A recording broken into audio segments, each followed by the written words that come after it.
Good morning student, कैसे हैं आप सभी लोग। तो स्वागत करती हूँ मैं आपका अपने चैनल रूपांतरण 100% में।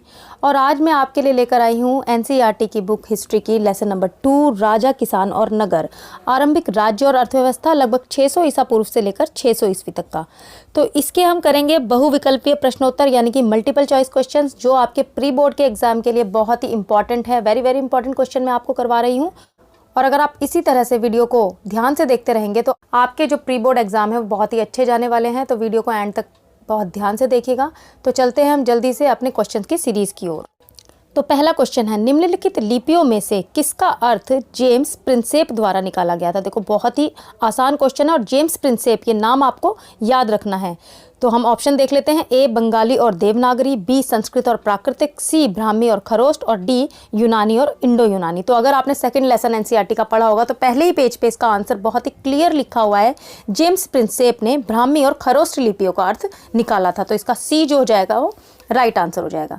नेक्स्ट क्वेश्चन देखते हैं, निम्नलिखित में से सर्वोत्तम कारण की पहचान कीजिए जिसके कारण राजा अशोक को उसकी प्रजा द्वारा देवानम्पिय और पियदस्सी के रूप में जाना जाता था। यानी कि इस क्वेश्चन का मतलब मैं आपको सीधे सीधे समझा देती हूँ कि हमको वो कारण पहचानना है जिससे कि राजा अशोक जो था, सम्राट अशोक, उसकी प्रजा ने उसे पियदस्सी या देवानपिय नाम की उपाधि दी थी। ठीक है, तो ऑप्शन देख लेते हैं इसके जल्दी से। ए अशोक ने अपने आप को आदेश जारी करने के लिए अधिकृत किया था, बी उसे देवपुत्र की उपाधि स्वीकार की थी, सी पुलालेख शास्त्रियों ने उसे देवानपिय के रूप में जाना था, या डी उसने धम्म के माध्यम से समाज की भलाई की थी। तो इसका आंसर जो है वो डी हो जाएगा, उसने धम्म के माध्यम से समाज की भलाई की थी। आपको पता होगा कि सम्राट अशोक जो है उड़ीसा कलिंग पर उसने 261 ईसा पूर्व में अटैक किया था और उसके बाद उसका हृदय परिवर्तित हो गया था और उसने बौद्ध धर्म को अपना लिया था और इसके बाद उसने धम्म का प्रचार किया था। तो ये है इसका राइट आंसर।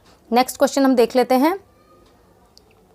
क्वेश्चन नंबर 3, निम्नलिखित में से मगध की राजधानी कौन सी थी। अब देखिए मगध जो था वो शक्तिशाली महाजनपद था, तो उसकी राजधानी बतानी है। ए राजगृह, बी उज्जैन, सी तक्षशिला या डी गांधार। तो इसका राइट आंसर है ए राजगृह। मगध की राजधानी जो थी वो राजगृह थी और 4वीं शताब्दी ईसा पूर्व में मगध की राजधानी जो है वो राजगृह से पाटलिपुत्र शिफ्ट हो गई थी। तो पाटलिपुत्र तो वैसे भी इसमें के ऑप्शन में नहीं है, तो इसका आंसर होगा ए राजगृह। चौथा क्वेश्चन है, महाजनपदों की संख्या कितनी थी। बहुत ही आसान क्वेश्चन है, सभी कर लेंगे। ए 16, बी 12, सी 18 या डी 14। तो महाजनपदों की संख्या जो थी वो ए 16 थी। तो पांचवा क्वेश्चन है, गण अथवा संघ नाम महाजनपदों पर शासन था। तो इसमें आपको बताना है कैसा था गण और संघ जो है वो किस प्रकार का शासन था। ए ब्राह्मणों का, बी राजा का, सी कई लोगों के समूह का या डी किसी का भी नहीं। तो देखिए गण और संघ जो होते थे वो प्राचीन वो महाजनपद थे जहां पर कई लोगों के समूह का शासन। इसको ओलिगार्की या समूह शासन भी कहते हैं। तो ये भी ऑप्शन में आ सकता है ओलिगार्की।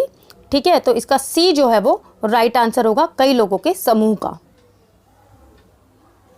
नेक्स्ट क्वेश्चन है, निम्नलिखित महाजनपद एक संघ था। संघ अभी हमने पढ़ा है कि कई लोगों के समूह का शासन जो होता था उसे संघ कहा जाता था। तो हमें ये बताना है इन चारों ऑप्शन में से किसमें संघ का शासन था। ए कौशल, बी वज्जी, सी पांचाल या डी मगध। अब देखिए इसका राइट आंसर है बी वज्जी। वज्जी जो है वो एक संघ था, जबकि बाकी जो 3 ऑप्शन दिए वहां पे राजतंत्र था, राजा का शासन था। नेक्स्ट क्वेश्चन देख लेते हैं, 7वां क्वेश्चन, भगवान महावीर तथा भगवान बुद्ध का संबंध था किससे था। ए गणों से, बी राजतंत्रों से, सी अल्पतंत्रों से या डी इनमें से कोई नहीं। तो इसका राइट आंसर है ए गणों से। क्वेश्चन नंबर 8 है, सबसे प्राचीन अभिलेख निम्न भाषा में लिखे जाते थे। यानी कि सबसे प्राचीन अभिलेख जो है वो किस भाषा में मिले हैं। ए तमिल, बी हिंदी, सी प्राकृत या डी संस्कृत। तो इसका राइट आंसर है सी प्राकृत। 9वां क्वेश्चन है, 6वीं से 4वीं शताब्दी ईसा पूर्व में कौन सा महाजनपद सबसे शक्तिशाली बन गया। ए पांचाल, बी कुरु, सी गांधार या डी मगध। तो इसका राइट आंसर है डी मगध। अब हम चलते हैं क्वेश्चन नंबर 10 की ओर। मगध जनपद कहाँ स्थित है, यानी कि वर्तमान में बताना है कि मगध कहाँ है। ए आधुनिक उत्तर प्रदेश में, बी आधुनिक आंध्र प्रदेश में, सी आधुनिक मध्य प्रदेश में या डी आधुनिक बिहार में। तो इसका राइट आंसर है डी आधुनिक बिहार में। क्वेश्चन नंबर 11 है, मगध की प्रारंभिक राजधानी कौन सी थी। अभी क्वेश्चन हम करके हटे हैं और इसका आंसर होगा बी राजगाह। यानी कि राजगाह जो है वो मगध की प्राचीन राजधानी थी।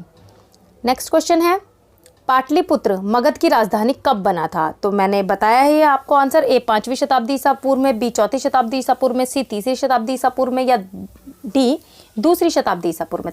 तो इसका राइट आंसर है बी 4वीं शताब्दी ईसा पूर्व में मगध की राजधानी राजगाह से बदलकर पाटलिपुत्र हो गई थी। ठीक है।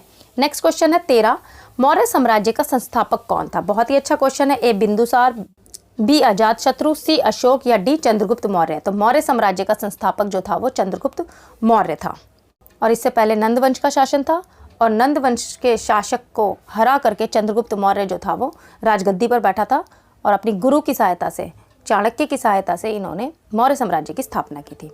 नेक्स्ट क्वेश्चन है क्वेश्चन नंबर 14, चंद्रगुप्त मौर्य के दरबार में एक यूनानी राजदूत आया था, उस राजदूत का नाम पूछा है। ए कौटिल्य, बी चाणक्य, सी मैगस्थनीज या डी रुद्रमन। तो इसका राइट आंसर है सी मैगस्थनीज। चंद्रगुप्त मौर्य के दरबार में ये यूनान से आया राजदूत था। 15वां क्वेश्चन है मौर्य साम्राज्य की राजधानी थी। अब देखिए दोबारा से क्वेश्चन पूछा है, मौर्य साम्राज्य की राजधानी, ए स्वर्णगिरी, बी पाटलिपुत्र, सी उज्जैनी और डी तक्षशिला। तो बी इसका राइट आंसर है, बी पाटलिपुत्र जो है वो मौर्य साम्राज्य की राजधानी थी। नेक्स्ट क्वेश्चन है क्वेश्चन नंबर 16, निम्न राजा के अभिलेख सबसे प्राचीन है। अब बताना है हमको कौन से राजा के अभिलेख जो है वो प्राचीन है। तो ए समुद्रगुप्त, बी चंद्रगुप्त द्वितीय, सी रुद्रमन और डी अशोक। तो अशोक के अभिलेख जो है वो इन सभी में प्राचीन है, तो इसका डी जो है वो राइट आंसर हो जाएगा। क्वेश्चन नंबर 17 है, निम्न में से कौन सा प्रदेश अपनी सोने की खान के कारण उपयोगी था? ए स्वर्णगिरी, बी तक्षशिला, सी उज्जैनी और डी तौसली। तो देखिए इसका राइट आंसर होगा ए स्वर्णगिरी, और स्वर्णगिरी सोने के पहाड़ को कहा जाता है, और ये कर्नाटक में है स्वर्णगिरी। तो सोने की खदान के कारण ये क्षेत्र जो है वो बहुत प्रसिद्ध है। क्वेश्चन नंबर 18, धम्म का संदेश निम्न में से किसने दिया था? बहुत ही इजी है। ए प्रभावती गुप्त ने, बी अशोक ने, सी चाणक्य ने या डी चंद्रगुप्त मौर्य ने। तो धम्म का संदेश जो था वो बी इसका राइट आंसर है, अशोक ने दिया था। क्वेश्चन नंबर 19 है, धम्म महामत्त नामक विशेष अधिकारियों की नियुक्ति किसने की? ए पांडे सरदारों ने, बी बिंबिसार ने, सी समुद्रगुप्त ने या डी अशोक ने। तो इसका भी राइट आंसर डी हो जाएगा, अशोक ने धम्म महामत्त नामक विशेष अधिकारियों की नियुक्ति की थी। नेक्स्ट क्वेश्चन है क्वेश्चन नंबर 20, प्रयाग प्रशस्ति इलाहाबाद स्तंभ अभिलेख का लेखक कौन था? बहुत ही इंपॉर्टेंट क्वेश्चन है। ए हरिशेन, बी कालिदास, सी मैगस्थनीज या डी कौटिल्य। और इसका राइट आंसर होगा ए हरिशेन। क्वेश्चन नंबर 21 है, हरिशेन किस शासक का राजकवि था? यह भी बहुत ही इंपॉर्टेंट क्वेश्चन है। ए अशोक, बी चंद्रगुप्त मौर्य, सी समुद्रगुप्त या डी चंद्रगुप्त द्वितीय। तो हरिशेन जो था वो सी इसका राइट आंसर होगा, समुद्रगुप्त का राजकवि था। क्वेश्चन नंबर 22, भारत का सबसे प्रसिद्ध विधि ग्रंथ कौन सा है? यानी कि कौन सा ग्रंथ है जिसमें कानून लिखे हुए हैं भारत के? ए मनुस्मृति, बी ऋग्वेद, सी महाभारत या डी इनमें से कोई नहीं। तो ए मनुस्मृति इसका राइट आंसर है। नेक्स्ट क्वेश्चन 23, संगम साहित्य की भाषा है, क्या है संगम साहित्य की भाषा? ए प्राकृतिक, बी मलयालम, सी तमिल या डी संस्कृत। तो सी तमिल इसका राइट आंसर है। नेक्स्ट क्वेश्चन 24, छठी शताब्दी ईसा पूर्व में उपज बढ़ाने का निम्नलिखित तरीका अपनाया गया। अब देखिए इसके 4 ऑप्शन देख लेते हैं कौन कौन से हैं। ए सिंचाई साधनों का विस्तार करके, बी लोहे के फाल वाले हल का प्रयोग करके, सी धान की रोपाई या डी उपरोक्त सभी। तो इसका आंसर होगा डी उपरोक्त सभी। उपरोक्त सभी साधनों के प्रयोग से ही जो छठी शताब्दी ईसा पूर्व में है उपज बढ़ाने के ये सारे कार्य किए गए थे। क्वेश्चन नंबर 25 है, प्रभावती गुप्त निम्न में से किसकी पुत्री थी? तो देखिए ए चंद्रगुप्त मौर्य, बी समुद्रगुप्त, सी चंद्रगुप्त द्वितीय या डी चंद्रगुप्त प्रथम। तो जो प्रभावती गुप्त थी वो इसका ऑप्शन होगा सी चंद्रगुप्त द्वितीय की बेटी थी। ये चंद्रगुप्त द्वितीय की बेटी थी और इनका विवाह दक्कन पठार के शासक वंश वाकाटक में हुआ था। ठीक है, बहुत ही इंपॉर्टेंट है इनका नाम इतिहास में। नेक्स्ट क्वेश्चन है 26, प्रारंभिक भारत में व्यापारियों के संघ को क्या कहा जाता था? ए श्रेणी, बी गण, सी अड़ीमई या डी अलवार। तो व्यापारियों के संघ को ए श्रेणी कहा जाता था, गिल्ड्स भी कहा जाता, इंग्लिश में से गिल्ड कहा जाता था। 27, सिक्कों का अध्ययन कहलाता है? ए मुद्रा राक्षस, बी मुद्रण, सी मुद्रा शास्त्र या डी उपरोक्त सभी। तो सिक्कों का अध्ययन करने की जो प्रणाली है उसको कहा जाता है मुद्रा शास्त्र। तो सी इसका राइट आंसर है। क्वेश्चन नंबर 28, जेम्स प्रिंसेप ने अशोककालीन ब्राह्मी लिपि का अर्थ कब निकाला था? ए 1828 ईस्वी में, बी 1848 ईस्वी में, सी 1858 ईस्वी में या डी 1838 ईस्वी में। तो इसका राइट आंसर होगा डी 1838 में। नेक्स्ट क्वेश्चन 33, निम्नलिखित में से कौन सा जनपद सबसे शक्तिशाली था? ए मगध, बी कुरु, सी पांचाल या डी वज्जी। तो सबसे शक्तिशाली महाजनपद जो था वो था मगध और इसका राइट आंसर होगा ए। क्वेश्चन नंबर 34, मैगस्थनीज किस शासक के दरबार में आया था? अभी अभी हमने इसका आंसर किया है। ए अकबर, बी समुद्रगुप्त, सी चंद्रगुप्त मौर्य या डी हरिशेन। तो इसका राइट आंसर होगा सी चंद्रगुप्त मौर्य। क्वेश्चन नंबर 35, स्वर्णगिरी कहाँ स्थित है? ए केरल में, बी तमिलनाडु में, सी आंध्र प्रदेश में या डी कर्नाटक में? तो कर्नाटक में है स्वर्णगिरी, सोने का पहाड़ इसे कहा जाता है और यहाँ से सोने की खदानें यहाँ पे पाई गई थी। तो डी इसका राइट आंसर है, कर्नाटक। नेक्स्ट क्वेश्चन 36, धम्म के सिद्धांत किस शासक के हैं? ए अशोक, बी चंद्रगुप्त मौर्य, सी चाणक्य या डी हरिशेन? तो धम्म के सिद्धांत अभी हमने करा है, ए अशोक के हैं, तो ए इसका राइट आंसर है। क्वेश्चन नंबर 37, प्रयाग प्रशस्ति में किस देवता का जिक्र नहीं है? देखिए, बड़े ध्यान से देखिएगा ऑप्शन, ए कुबेर, बी वरुण, सी इंद्र और डी विष्णु। तो इसमें डी विष्णु जो है उनका उल्लेख यानी कि जिक्र नहीं है, बाकी सभी देवताओं का है। तो राइट आंसर इसका हो जाएगा डी विष्णु। क्वेश्चन नंबर 38 है, सोने के सिक्के सबसे पहले किस राजा ने जारी किए थे? बहुत ही इंपॉर्टेंट क्वेश्चन है। ए मौर्य शासकों ने, बी कुषाण राजाओं ने, सी गुप्त शासकों ने या डी चेर राजाओं ने? तो सोने के सिक्के भारत में सबसे पहले जो है वो बी कुषाण राजाओं ने जारी किए थे। क्वेश्चन नंबर 39 है, कौन पहला सम्राट था जिसने अपने अधिकारियों और प्रजा के लिए संदेश प्राकृतिक पत्थरों पर पॉलिश किए हुए स्तंभों पर लिखवाए थे? ए समुद्रगुप्त, बी चंद्रगुप्त मौर्य, सी अशोक या डी गणदिन्तु? तो इसका राइट आंसर है सी अशोक। क्वेश्चन नंबर 40, मौर्य साम्राज्य कितने प्रांतों में मुख्य रूप से विभक्त था? ए 3 प्रांतों में, बी 4 प्रांतों में, सी 8 प्रांतों में या डी 9 प्रांतों में? तो मौर्य साम्राज्य जो है वो 4 प्रांतों में विभक्त था, तो बी इसका राइट आंसर है। क्वेश्चन नंबर 41, कौटिल्य किसके गुरु थे? ए चंद्रगुप्त मौर्य, बी अशोक, सी समुद्रगुप्त या डी इनमें से कोई नहीं? तो कौटिल्य, जिनका नाम चाणक्य भी था, वो किसके गुरु थे? Answer A Chandragupta Maurya. एक नाम और था इनका, विष्णुगुप्त। नेक्स्ट क्वेश्चन है 42, सोने के सबसे भव्य सिक्कों को किसने जारी किया था? ए कुषाण राजाओं ने, बी गुप्त शासकों ने, सी अशोक के अधिकारियों ने या डी मौर्य शासकों ने? तो अभी इसका क्वेश्चन शायद आया था, ये रिपीट है क्वेश्चन। ए इसका राइट आंसर है, कुषाण राजाओं ने। इनमें से कौन कुषाण शासक था? ए चंद्रगुप्त मौर्य, बी अशोक, सी कनिष्क या डी समुद्रगुप्त? तो सी इसका राइट आंसर है, कनिष्क जो था वो प्रसिद्ध कुषाण शासक था। नेक्स्ट क्वेश्चन 44, हड़प्पा सभ्यता के पतन के वर्षों में शवों के अंतिम संस्कार का जो नया तरीका अस्तित्व में आया वह क्या कहलाता था? ए महापाषाण, बी दाह संस्कार, सी सामान्य दफन या डी जल प्रवाह? तो इसका राइट आंसर है ए महापाषाण। क्वेश्चन नंबर 45 है, निम्न में से किस राजा को पियदस्सी अर्थात मनोहर मुखाकृति वाला कहा गया है? ए अशोक, बी बिंबिसार, सी गौतमीपुत्र सातकर्णी या डी अजातशत्रु? तो सबसे पहले ही हमने क्वेश्चन किया था, पियदस्सी के नाम से अशोक, सम्राट अशोक जाने जाते थे, तो ए इसका राइट आंसर होगा।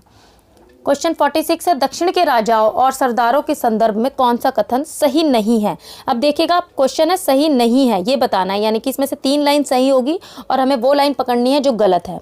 तो देख लेते हैं क्या ऑप्शन है। ए चौल चैर पांड्या को संयुक्त रूप से तमिलकम कहा जाता था, ये बिल्कुल ठीक है। बी सरदार का पद वंशानुगत हो सकता था और नहीं बी, ये भी सही है। सी है सरदार अपने अधीन लोगों से कर वसूलते थे जबकि राजा भेंट स्वीकार करते थे, ये गलत है।